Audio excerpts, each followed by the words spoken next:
योगी बाबाचे चरणी मस्तक असो दीन रजनी संताची पायी हा माझा विश्वास सर्व भावी दास झालो त्यांचा शिवभोळा चक्रवर्ती त्याचे पाय माझे चित्ते शरण शरण हनुमंता तुम्हारू रामदूता काय भक्ती त्याच्या वाटा मज दावया सुघटा आकल्पायुष्य भावी तया पुळा माझी या सकळा हरिच्या दासा कल्पनेची बाधा न हो कोणी काही ही संत मंडळी सुखी असो अहंकाराचा वारा न लागू राजसा माझी या विष्णुदासा भाविकासे नामा म्हणितया सावे कल्याण जामुखी निदान पांडुरंग विठ्ठल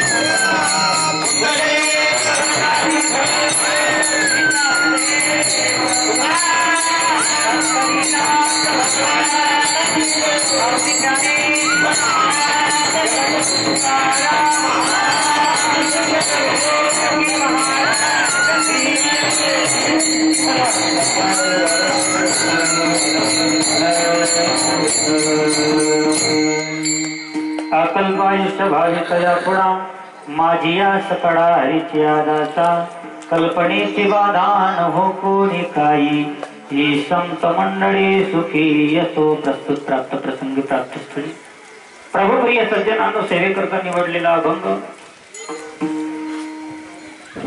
ज्यांनी नावाचं महत्व पटवून फक्त आपल्या महाराष्ट्रातच नाही तर इतर राष्ट्रांमध्ये पंजाब सारख्या ठिकाणी जाऊन सुद्धा नामाचं महत्व पटवून त्या ठिकाणी ज्यांचं मंदिर बांधल्या जाते असे नामदेव महाराज आणि देवाचे लाडके भक्त असणारे नामदेव महाराज यांचा आणि सर्वांच्या परिचयाचा कदाचित हरिपाठामध्ये हा दररोज अभंग म्हटल्या जाते पण शेवटी टाळ मृदंग बंद झाल्यानंतर हा विनंती म्हणून प्रार्थना म्हणून विनंतीच्या अभंगांमध्ये हा अभंग येते की आकल्पायुष्य व्हावे तया कुडा माझी आस कडा हरिची दासा नामदेव महाराजांनी भगवान परमात्माला विनंती केली की हे प्रभू जेही हरीचे दास असतील भगवान परमात्म्याचे भक्त असतील आणि संत वृत्तीचे असतील त्या सर्वांना आकल्प आयुष्य लागू दे आकल्पायुष्य व्हावे तया कुडा त्यांना नाही तर त्यांच्या अख्ख्या कुडाला आकल्पायुष्य व्हावे तया कुडा माझी या सकळा पण काय सांगितलं हरीच्या दासा जे हरीचे दास असतील त्यांना आणि त्यांना कल्पनेमध्ये सुद्धा बाधा कुठल्याच प्रकारची झाली नाही पाहिजे कल्पनेची बाधा न हो कोणी काही आणि ही संत मंडळी सुखी असो हे सदैव कसे असले पाहिजे सदैव सुखी असले पाहिजेत म्हणून ही संत मंडळी सुखी असो आणि अहंकार त्यांच्यामध्ये किंचित सुद्धा नसायला पाहिजे म्हणून अहंकाराचा वारा न लागो राजसा माझिया विष्णुदासा भाविकाशी. नामदेव महाराज म्हणतात की नामा म्हणे तया असावे कल्याण, ज्या मुखी निधान पांडुरंग विठ्ठल विठ्ठल.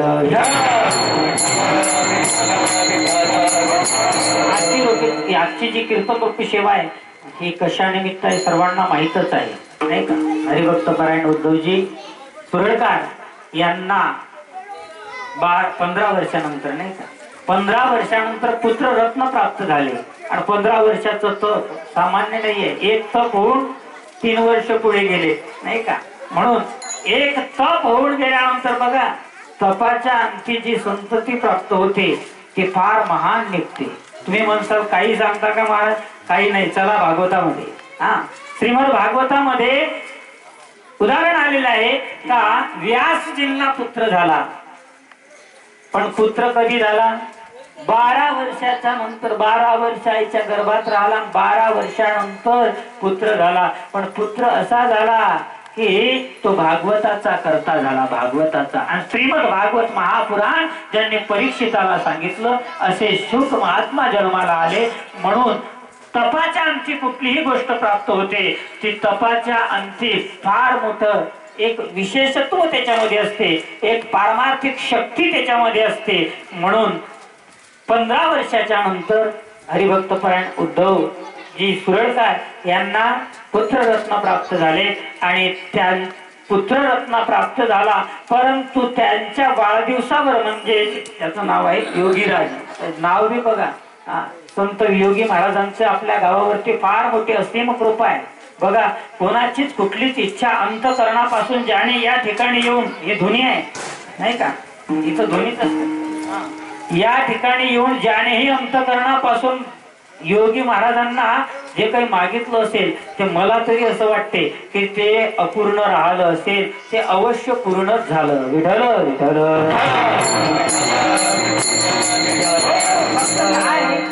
तुम्हाला अंतकरणापासून काहीतरी मागावं लागते. जोपर्यंत लेकरू लढत नाही ना तोपर्यंत आई सुद्धा तोपर्यंत त्याला जवळ घेत नाही नाही का. पण त्याला काय पाहिजे हे जोपर्यंत कळत नाही तोपर्यंत देव देणार नाही. वियोगी महाराज देव आहेत आणि वियोगी महाराज तेव्हाच देतील जेव्हा तुम्ही प्रार्थना करताल, तुम्ही मागणी करताल तेव्हा तुम्हाला देतील नाही का. अहो तुम्हाला काय, मला सुद्धा परिचिती आली. विठ्ठल विठ्ठल. हो मला सुद्धा याचा अनुभव आला.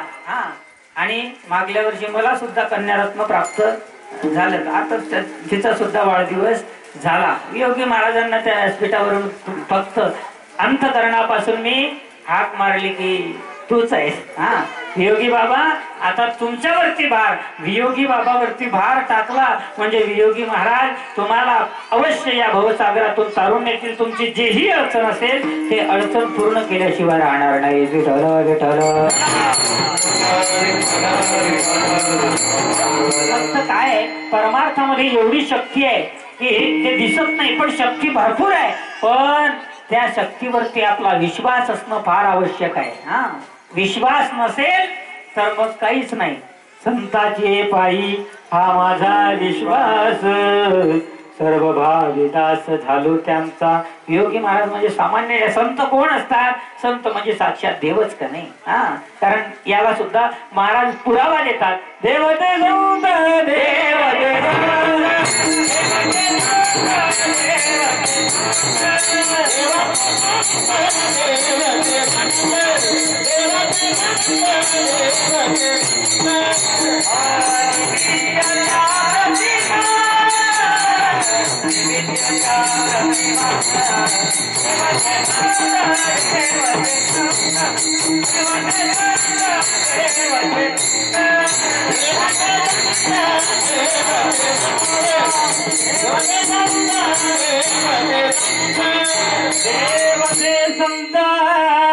देवते संत निमित्त त्या प्रतिमा. फक्त एवढंच की भगवान परमात्म्याला इकडे येत असताना रूप बदलावं लागते. आणि तुमच्यामध्ये जर बासरी घेऊन भगवान परमात्मा मोरपीस लावून आले असते, संतांच्या साध्या स्वरूपामध्ये आले ते त्यांनी जरी आपण ओळखू शकलो नाही तर देव स्वतः आले असते तर मग आपलेच भांडणं झाले असते, माझ्या घरी देव, तो म्हणत होता नाही आज माझ्या घरी, तो म्हणत होता नाही आज माझ्या घरी. म्हणून देवाने काय केलं, सिंपल साधारण स्वरूप निर्माण केलं आणि साधारण स्वरूप धारण करून एक संत रूप धारण करून तुमच्या आपल्यामध्ये तुमच्या आपल्यासारखेच राहायला लागले. पण जरी तुमच्या आपल्यासारखे राहायला लागले तरी ते सामान्य नाही आहे. सांगितलं की समुद्र नदी नवे पैगा पाषाण म्हणून लिंगा अन संत नवती जगा मानसाच्या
आणि संत नव्हती जगा मानसाच्या सारखे.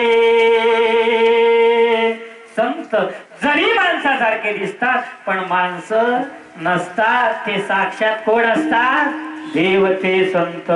देवते संत फक्त निमित्त मात्र. काय सांगितलं, निमित्त त्या प्रतिमा आणि जिसने पायी उसने चिपाई. ज्याने ओळखला, सर्वांना ओळखता येत नाही बरं का, आणि ज्यांनी ओळखला त्याचा उद्धार, त्याचं भलं, तो चांगल्या मार्गाने गेल्याशिवाय राहत नाही. विठ्ठल विठ्ठल. जीवनामध्ये आपणही जीवन जगत असताना संतांना आपल्याला ओळखता आलं पाहिजे. कारण आजकाल संत भरपूर झालेले आहेत. पोटासाठी संत झाले कलीत बहुत. खूप संत झालेले आहेत. कारण गाडी जटा वाळवल्या म्हणजे संत म्हणता येणार नाही. तुकडोजी महाराज म्हणतात की अंगी नाही ज्ञान म्हणे साधू मला मान, साधू नावान साधू होत नाही रे, साधू हॉटेलचा चहा पाणी नाही रे. नाही का, अस्वलाच्या अंगावर राम राम जटा. जर समजा जटा वाळवल्याने दाढी वाळवल्याने खरा साधू ओळखल्या जात असता तर अस्वलाला सुद्धा लोकांनी त्याची पूजा केली असते, त्याला सुद्धा संत म्हटलं असतं. पण लक्षात ठेवा, महाराज म्हणतात की अस्वलाच्या अंगावर राम राम जटा. भस्म अंगाला लावून जर कोणी साधू झाला असता तर गाढवाला काही भस्माची कमी नाही. गाढव नियमित भस्मामध्येच असते, नाही का. गाढवाला नाही काही भस्माचा तुटा, साधू नावान साधू होत नाही रे, साधू हॉटेलचा चहा पाणी नाही रे. म्हणून संत सामान्य नाहीये, संत महान आहे. आणि संत खरे ते वियोगी महाराजांसारखे विदेशी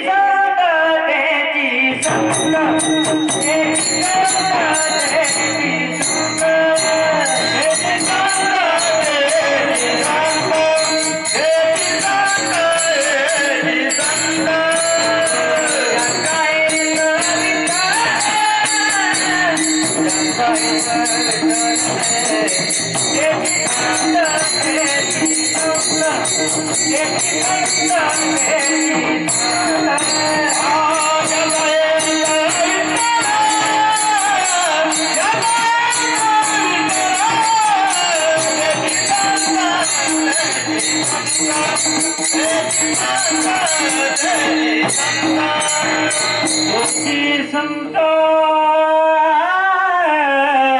त्याची संत त्याची म्हणजे कोणते. पुढे फार सुंदर सांगितलं, ज्यांचा हेत विठ्ठले ते संत काय करतात, अज्ञानी लोकांना ज्ञानाची प्राप्ती करून देतात आणि त्यांना सांगतात या जगतामध्ये या नरदेहामध्ये आल्यानंतर आपल्याला इतरत्र बाकीच्या गोष्टी करून काय फायदा, आपल्याला बाकीच्या गोष्टीत वर्ज्य आहे. नेनती काही तानाटोना नामस्मरणा वाचोनी. म्हणून सदैव काय करा, नामस्मरण करा. त्या भगवान परमात्म्याने सुंदर नरदेह दिला, 2 हात दिले, 2 पाय दिले, 2 हात दिले, 2 पाय दिले, 2 डोळे दिले आणि सुंदर 2 कान दिले. दिले इंद्रिय हात पाय कान, डोळे मुख बोलाया वचन, तिने तू जोडसे नारायण, नासे जीव पण भवरोग. पण आपण काय करतो, जसा आला तसा जाशील रे तू. लक्षात ठेवलं पाहिजे, आपण जसे आलो तसेच जातो, पण तसे गेलो नाही पाहिजे. अरे संत जसे आले तसे नाही गेले. बघा तुम्ही ज्ञानेश्वर महाराज, तुकाराम महाराज, नाथ बाबा, वियोगी महाराज, सद्गुरू गजानन महाराज जसे आले तसे जर गेले असते तर कदाचित आज त्यांचं एवढं मोठं मंदिर झालं नसतं. आज वियोगी महाराजांचं एवढं गावोगावी नाव झालं नसतं, वियोगी महाराजांचा जय जयकार झाला नसता. पण त्यांनी चमत्कार करून दाखवले. जसे आले तसे गेले नाही, माणसाला माणुसकी शिकवली. म्हणून संत फार मोठे सांगितलेले आहेत. म्हणून आपल्याला सुद्धा त्यांनी जगणं शिकवलं, वागणं शिकवलं, नामस्मरण करणं शिकवलं. तसं नामस्मरण आपण केलं पाहिजे. तसं भगवान परमात्म्याच्या चिंतनात आपण हा नरदेह घातला पाहिजे. नाहीतर मग आल्या तसा गेला, काय कामाची गोष्ट नाही. नाही, जसा आला तसा गेला तर मग तो काहीच कामाचा नाही. आल्यानंतर काहीतरी कीर्तिरूपी मागे उरला पाहिजे. महाराज म्हणतात की दुसरं काही मागे उरत नाही. तुका म्हणे एका सरे उत्तमचे उरे मागे उरणारी कीर्ती आहे. आणि ती कीर्ती उरण्यासाठी आपण चांगले वागलो पाहिजे, चांगले बोललो पाहिजे, नाही का. नाही तर मग आपलं येत आहेच रोज, यानं असं केलं त्यानं तसं केलं, हा त्याच्या अंगावर जाते, तो त्याच्या अंगावर जाते, तो त्याच्याशी धड बोलत नाही, तो दिसला की हा हे पळ तोंड करते. हे करून काय करता. आणि 2 दिवसाचे पाहुणे आपण त्यासाठी चांगले वागा, चांगले बोला, चांगले राहा. कारण त्याच्यासाठी हा नरदेह दिला. एवढी मोठी बुद्धी कशासाठी दिली, कशासाठी दिली एवढी मोठी बुद्धी आपल्याला? चांगलं राहण्यासाठी, चांगलं बोलण्यासाठी, चांगलं खाण्यासाठी. पण आपण चांगलं खात नाही, चांगलं बोलत नाही, चांगलं राहत नाही, नाही का. अशी परिस्थिती. पण आपण भाग्यवान आहोत की आपल्याला योगी महाराजांची संगत लागली. योगी महाराज ज्या गावामध्ये होते त्या गावामध्ये आपण, म्हणून आपण तरी चांगले वागतो.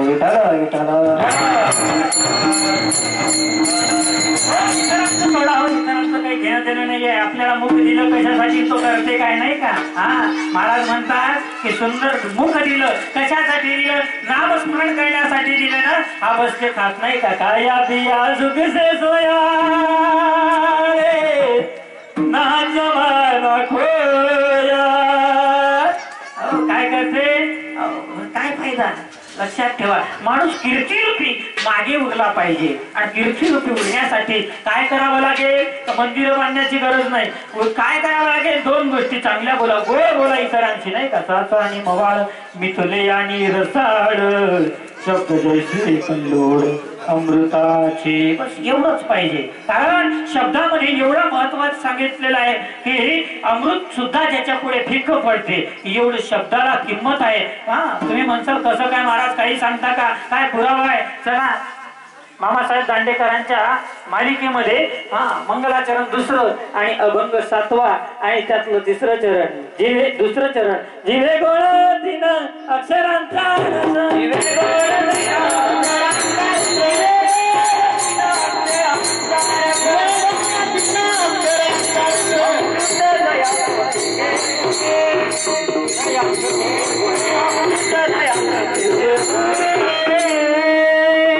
काय म्हणतात महाराज. अमृत जयास एके पुढे जिवे गोड 3 अक्षरांचा रस. काय आहे, तुम्ही गोड बोला, गोड. जिवे गोड 3 अक्षरांचा रस. 3च अक्षर काय,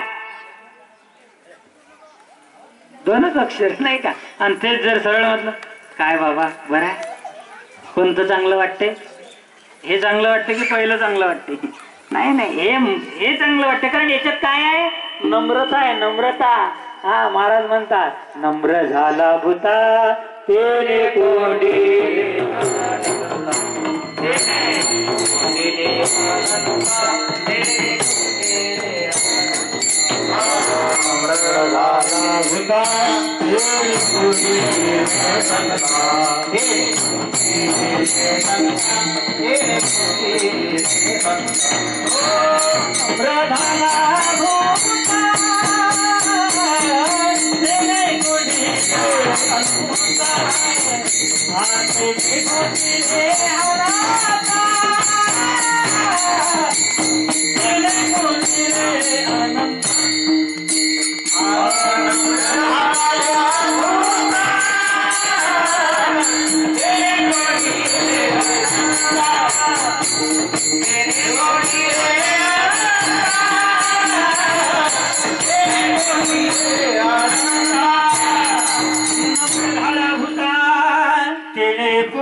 ज्ञानेश्वर महाराज सुद्धा आपल्या ज्ञानेश्वरीमध्ये सांगतात की का फळली या तरुची शाखा सहज भूमीशी उतरी दिखा. सरळ सरळ अर्थ आहे याचा. तैसिया प्राणिया असे खा भुवावेजी. म्हणजे ही संतांची भूमिका आहे की जे फळांची व्यंकटी सांडू तया सत्कर्मी रती वाढू. का भूता परस्परे मैत्र जीवांचे. ही संतांची भूमिका आहे. संत म्हणतात की असे सगळे लोक झाले पाहिजेत. कसे? तैसिया म्हणजे ज्याप्रमाणे फळलिया तरुचिया शाखा. म्हणजे ज्याप्रमाणे एखाद्या झाडाला भरपूर फळं लागलेले आहे ते कसं असते? ताट उभं असते का? नाही. ते कसं असते? झुकलेलं असते. त्याप्रमाणे ज्या व्यक्तीकडे जास्त ज्ञान असते तो सदैव काय करते? झुकून राहते नाही का? राम राम राम राम. काय बाबा बरं आहे? म्हणून हे सगळं संतांची शिकवण आहे. आणि संत म्हणतात की असे जे व्यक्ती आहेत त्यांचं नाव अजरामर झाल्याशिवाय राहत नाही. त्यांनी संपत्ती नाही कमावली तरी चालते, पण त्यांचं खरं धन कोणतं आहे? हेच आहे परमार्थ महाधन. जोडी देवाचे चरण वावयाजत हे उपाय लाभाचे. म्हणून नामदेव महाराज म्हणतात की अशांना काय हो? भगवान परमात्मा कल्प आयुष्य देव अभंगाच्या प्रथम चरणा. कल्प आयुष्य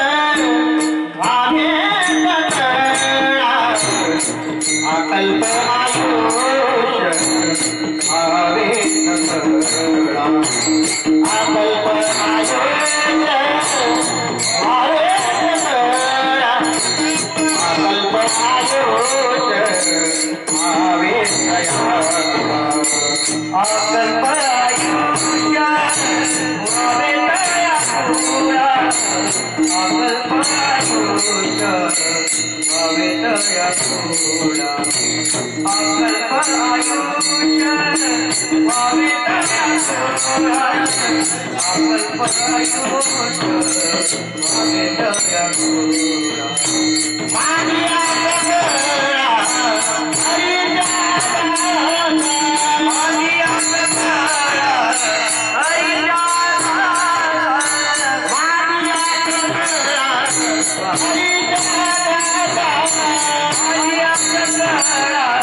अकल्पायुष्य भावितया कुडा माझिया सकडा हरिचिया दासा.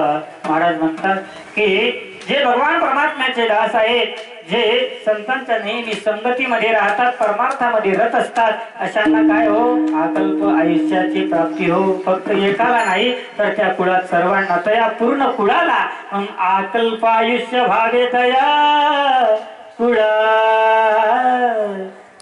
आणि म्हणून आज योगीराज यांचं काय आहे, उद्धव भाऊच्या पोराचा योगीराजचा आज वाढदिवस आहे. आणि मला सांगा, जे आता परमार्थ करणारे जे आहेत, जे सदैव देवाचं नामस्मरण करणारे आहेत, आता यांचा जर घरामध्ये विचार केला तर सदैव चांगलेच आहेत नाही का. हा पहा तुम्ही, कोणासोबत बोलणं तरी नम्रतेनं, भांडण करताना कोणी पाहिलं का कधी नाही. म्हणून अकल्प आयुष्य भावे तया कुळा, माझी या सकळा हरीची या दासा. पण हरीचे दास नाही तसे कशाहून, हरीचे दासच आहे, कारण माळकरी आहे, देवाचं चिंतन करणारे आहेत, संतांच्या संगतीमध्ये राहणारे आहेत आणि परमार्थ सुद्धा करणारे आहेत. पण एखादा व्यक्ती असेल, तो म्हणत असेल महाराज का हो, आम्ही काय परमार्थिक नाही काय, तू काय परमार्थिक नाही असं कोण म्हटलं. असं परमार्थ करणे म्हणजे काय, मंदिरात जाऊन बसणे याला परमार्थ म्हणतात का. आपापले कामं करा नाही का, तूर सोंग्याले जा, पराठी उपट्याले जा, का गहू सोंग्याले जा, आणि तिकडे करत जात असताना गहू सोंगता सोंगता, पराठी उपटता उपटता, तुरीच्या शेंगा तोडता तोडता, कापूस यसता यसता देवाचं चिंतन करा नाही का. कामामध्ये काम काही म्हणा राम राम, जाईल भवश्रम सुख होईल दुःखाचे. आणि असा यालाच परमार्थ म्हणतात. नाही तर मंदिरामध्ये जाऊन बसला आणि रोज मंदिरामध्ये माळा जपून राहिला आणि लोकांची तोंड पाहून राहिला, का रे आज दिसलं नाही गळ्या, अरे यानं असं केलं गळ्या, अरे पहिले माळ जपून घे नाही का. याला परमार्थ म्हणत नाही. जे संसार करून परमार्थ करतात आणि देवाचं चिंतन आपल्या कामामध्ये करतात ते खरे परमार्थिक म्हटल्या जातात. म्हणून अशांना भगवान परमात्मा म्हणतात की अकल्प आयुष्य प्राप्त हो, आणि याची त्याच्याजवळ करणाऱ्यांना अजिबात प्राप्त ना हो. कहून, कारण हे याच्या त्याच्याजवळ करत राहतील तर भांडणं होतील, आणि माणसामधली तशीच तर माणुसकी संपलेली आहे. खऱ्याचं कोणी ऐकत नाही, खोट्याचं ऐकल्याशिवाय राहत नाही. म्हणून चांगले जे आहेत, हरीचे दास जे आहेत, परमार्थिक जे आहेत, अशांना अकल्प आयुष्य भावे तया कुळा, माझी आस कळा हरीची या दासा विठोबा रखुमाई.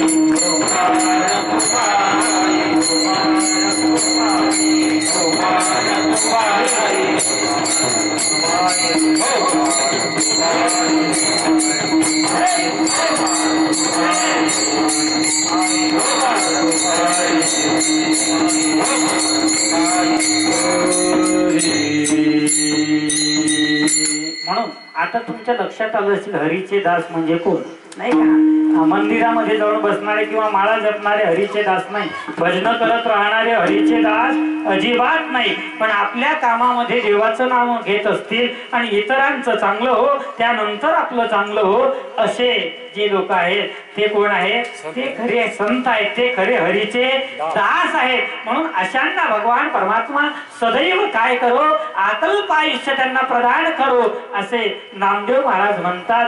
सुंदर असा अभंग आहे की कल्पनेत सुद्धा यांना कधीच बाधा होऊ नको देव देवा. म्हणून कल्पनेची बाधा न हो कोणी काही ही संत मंडळी. आणि अहंकार तर अजिबातच नको, कारण अहंकार तिळभरी जरी होय अभिमान मेरू तो समान भार देवा. म्हणून अहंकार हा अजिबात नको. अहंकाराचा वारा न लागो राजसा, माझी या विष्णुदासा भाविकांशी. अशा भाविकांशी, अशा विष्णुदासांना अजिबात अहंकार येऊ नको देव देवा. नामदेव महाराज हे मागणी मागतात देवाकडे अभंगाच्या शेवटच्या चरणात. नममने तया असावे कल्याण, नममने तया असावे कल्याण, नममने तया असावे कल्याण,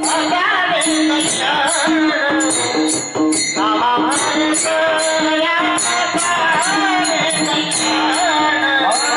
जामुकी धान पांडुरंग, जामुकी धान पांडुरंग, कल्पने धान नाम भाई, कल्पने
सावे कल्याण ज्या मुखी निदान पांडुरंग म्हणून ज्यांच्या मुखामध्ये पांडुरंगाचं नाम सदैव आहे अशांचं काय हो कल्याण हो म्हणून नामदेव महाराज ही देवाकडे मागणी मागतात की नावा म्हणे तया सावे कल्याण ज्या मुखी निदान पांडुरंग म्हणून आज सुंदर असा योग आला आणि उद्धव भाऊ यांच्या मुलाच्या वाढदिवसानिमित्त ही कीर्तन रूपी सेवा आणि योगी महाराजांना हेच मागणी आहे की हे बाबा हे देवा हे पांडुरंगा की ज्याप्रमाणे त्या कुडामध्ये तुम्ही आकाश महाराजांसारखे म्हणा माळकरी ज्या घरामध्ये जन्माला आल्या तर माळकरी घरात जन्माला येणं म्हणजे साधी गोष्ट नाहीये. एक माळकरी घरात जन्माला आला तो एका कुळाचा नाही तर 21 कुळाचा काय करते उद्धार करते. आणि एक जर घरामध्ये मूर्ख जर जन्माला आला तर तो 21 पिढ्या नरकात घालते. म्हणून देवाकडे मागणी आहे की या घरामध्ये जन्माला आलेला जो योगीराज आहे याला अविष्ट चिंतन सोहळ्याच्या तर खूप खूप शुभेच्छा. परंतु भगवान परमात्मा योगी महाराज याला सद्बुद्धी देव आणि हा सुद्धा माळकरीच हो असे वियोगी महाराजांच्या चरणी प्रार्थना करू आणि याच ठिकाणी कीर्तन रूपी सेवेला पूर्ण विराम देऊ. ओम वियोगी बाबा नमो नमः. श्री वियोगी बाबा नमो नमः. श्री वियोगी बाबा नमो नमः. भक्तवत्सला नमो नमः. ओम वियोगी बाबा नमो नमः. श्री वियोगी बाबा नमो नमः. योगी बाबा नमो नमः. भक्तवत्सल नमो नमः. योगी बाबा नमो नमः. शिव योगी बाबा नमो नमः. शिव योगी बाबा नमो नमः. भक्तवत्सल नमो नमः. ओम योगी बाबा नमो नमः. शिव योगी बाबा नमो नमः. देवी योगी बाबा नमो नमः. भक्तवत्सल नमो नमः. योगी बाबा नमो नमः. देवी योगी बाबा नमो नमः. देवी योगी बाबा नमो नमः. भक्तवत्सल नमो नमः. योगी बाबा नमो नमः. देवी योगी बाबा नमो नमः. देवी योगी बाबा नमो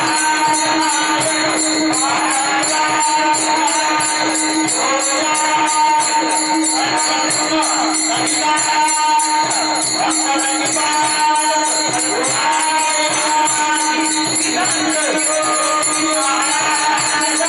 भक्तवत्सल नमो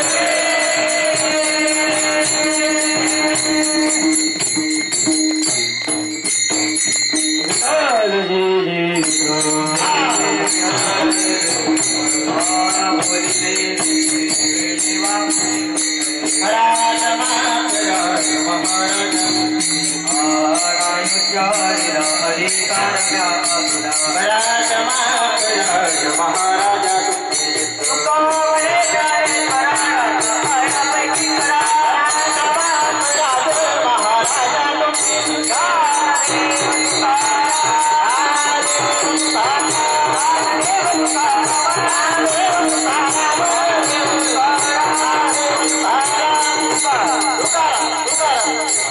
मंगली कमलधारी विठ्ठल श्री झाडदेव तुकाराम पंढरीनाथ भगवान